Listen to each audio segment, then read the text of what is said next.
Las estaciones de combustible... Ok, exacto. Ahora empieza el flaco a hacer su... Las estaciones de combustible son parte esencial de la movilidad sin importar dónde estén, en la ciudad o en el campo. Abastecen a miles de conductores y generan empleos en cada comunidad donde operan. Pero, ¿qué sucede cuando estas estaciones dejan de ser simples puntos de servicio y se convierten en piezas clave de una red de lavado de activos, del narcotráfico? En la provincia El Seibo, justo en el municipio de Miches, ocurrió un fenómeno que dejó a toda la comunidad en vilo. De la noche a la mañana, todas las estaciones de combustible fueron cerradas. Los habitantes, desesperados, no sabían qué estaba pasando. No era un desastre natural ni un paro laboral, sino el resultado de una operación de gran escala llevada a cabo por la Procuraduría General de la República y la Dirección Nacional de Control de Drogas. Estas estaciones, que parecían negocios legítimos, en realidad eran parte de una gigantesca estructura de lavado de dinero proveniente del narcotráfico. Nuestro equipo toma otra ruta muy distinta.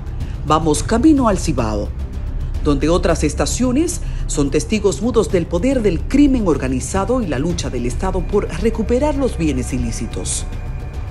Óxido, maleza y estructuras derruidas cuentan una historia de millones de pesos en circulación ilegal, de corrupción y de impunidad.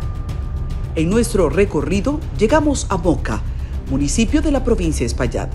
Estamos en la avenida Ramón Cáceres. Aquí nos encontramos con la estación Texaco-Bonagua, la cual también permanece cerrada.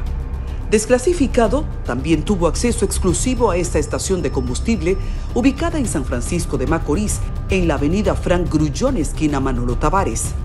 Las imágenes nos permiten entender la magnitud de este esquema y el peso que significa para el Estado dominicano administrar estos bienes incautados. Este comercio cerrado ha dejado desempleo en la zona y también la necesidad de buscar combustible más lejos. Nuestro recorrido concluye en la provincia de Santiago de los Caballeros.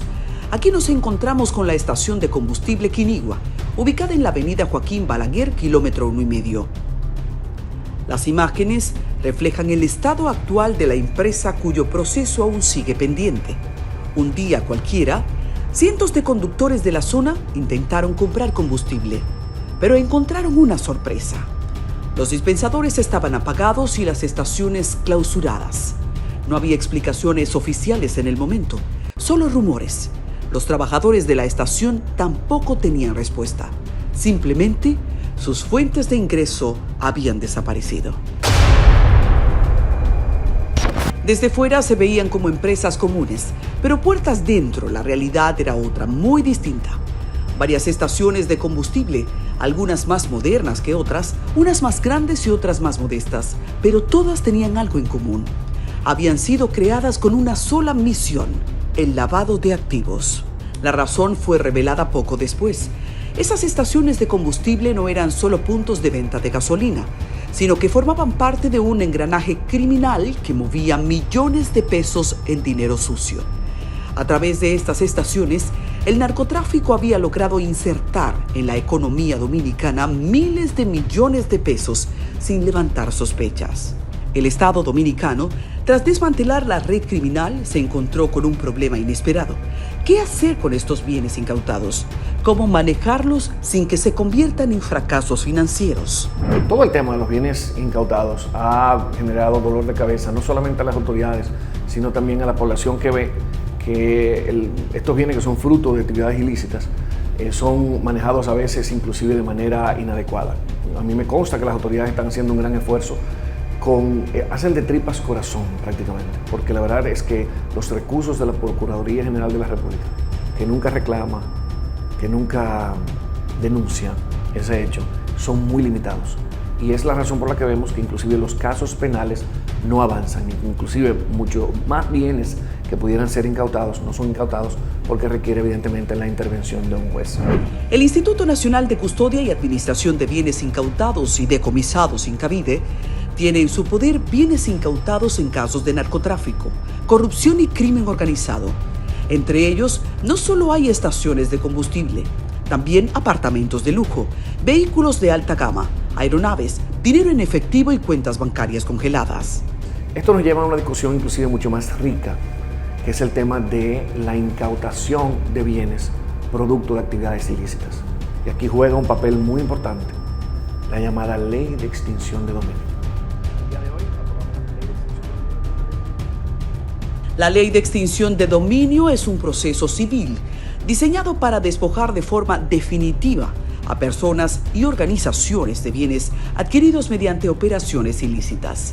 Es un proceso civil, no penal, que persigue el bien ilícito.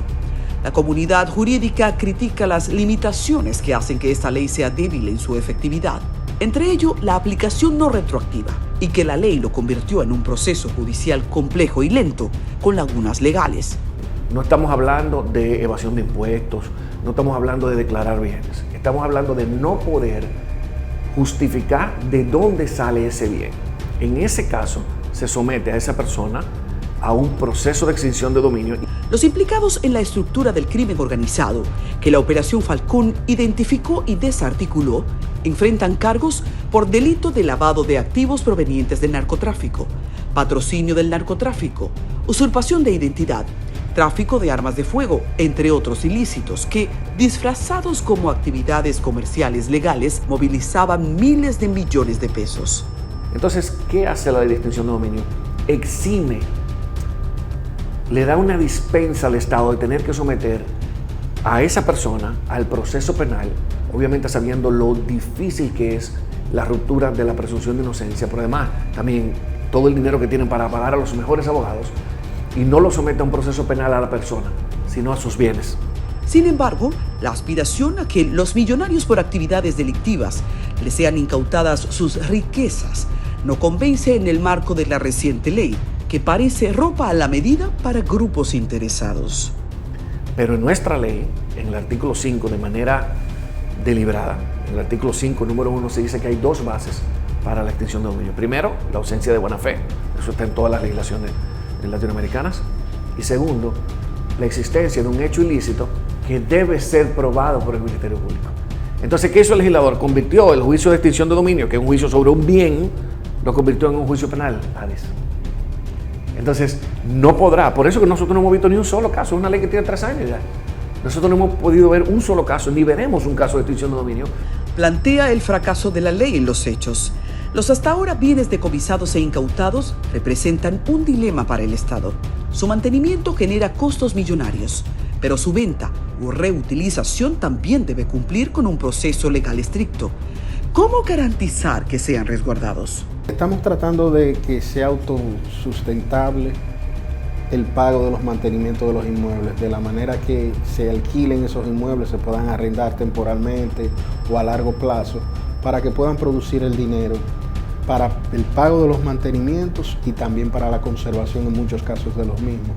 Para evitar que vuelvan a manos del crimen organizado, la ley ordena un pliego de condiciones para los procesos de alquiler o venta de los mismos. Entre ello, no podrán participar ningún funcionario del Estado o de Incavide o familiares hasta 3er grado de consanguinidad en subastas, tampoco imputados directamente o a través de terceros, sus familiares hasta 3er grado de consanguinidad o 2º de afinidad. Hay casos raros. Hemos tenido, por ejemplo, situaciones en las que una vivienda que estaba decomisada tiene un habitante que entró ahí porque se le ocurrió, porque se le filtró alguna información o alguien se lo facilitó, pero eso no era parte de las informaciones que oficialmente debían ustedes tener. ¿Han recibido algo así? Sí, hemos tenido casos de personas que invaden porque lamentablemente en República Dominicana hay una cultura muy errónea y dañina. Las personas piensan que cuando un bien es del Estado, pues es una piñata, no tiene dueño, puede hacer lo que quiera con él. Y entonces nos hemos encontrado que invaden propiedades que han sido decomisadas por el simple hecho de que ya pertenecen al Estado. En esos casos estamos tomando las acciones legales pertinentes para que esos invasores sean expulsados de los mismos. Oviedo Estrada cuenta el proceso legal que ejecutan con un caso específico. Bueno, nos pasó con el caso de una vivienda que cuando llegamos a ella, que nos fue entregada, una persona estaba ahí habitando, pero esa persona no tenía un contrato ni de alquiler ni de custodia por parte del órgano que en el momento lo tenía. Y al momento que se nos fue a hacer la entrega a nosotros, pues entonces estas personas son en realidad invasores porque no tenían calidad de estar ahí residiendo en esa vivienda. La susodicha persona había residido en la vivienda en el momento que explotó un caso judicial. Al ver que la casa quedó vacía luego de un tiempo, regresó, con la ventaja de que el propietario está en prisión y ahora no pagaba ni daba cuentas a nadie. El traspaso de bienes, que va desde inmuebles, muebles, villas, vehículos, ganado, joyas y dinero en efectivo, es un proceso lento debido al resguardo jurídico que debe asegurarse. El director de Incavide narra algunas de las complicaciones.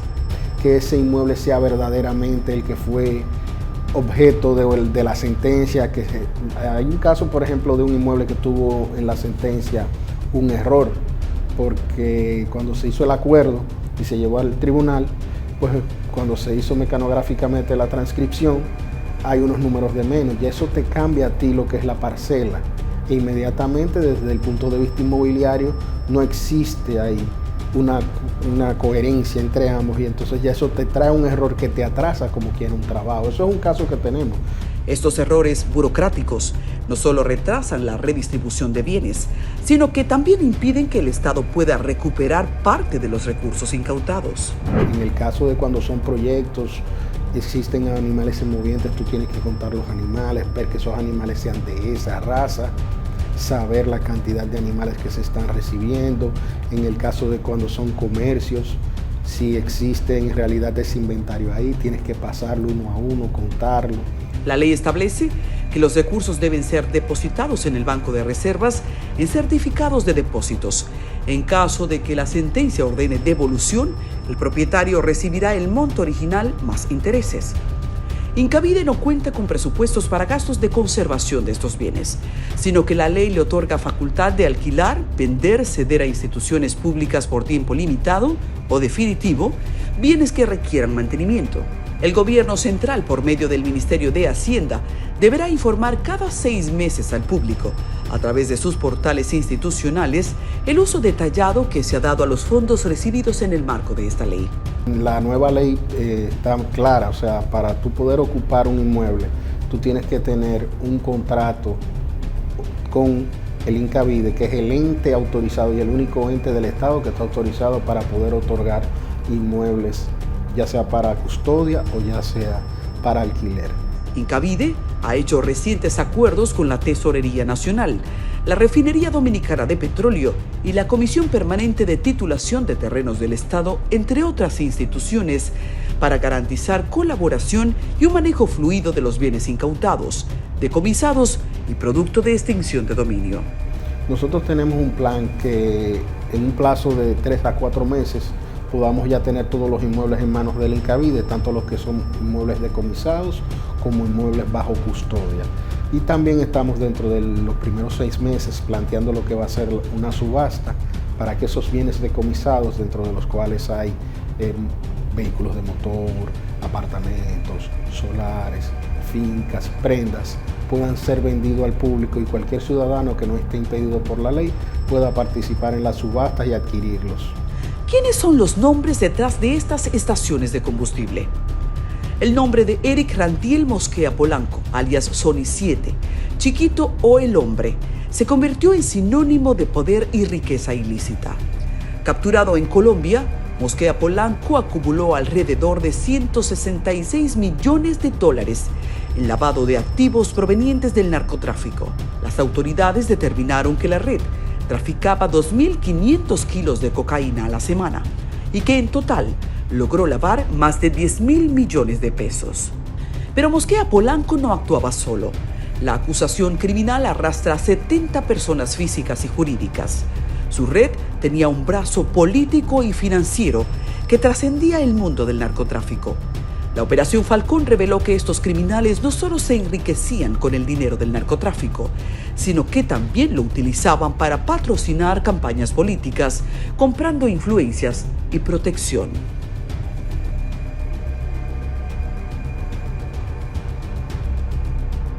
Estamos hablando de $100 millones.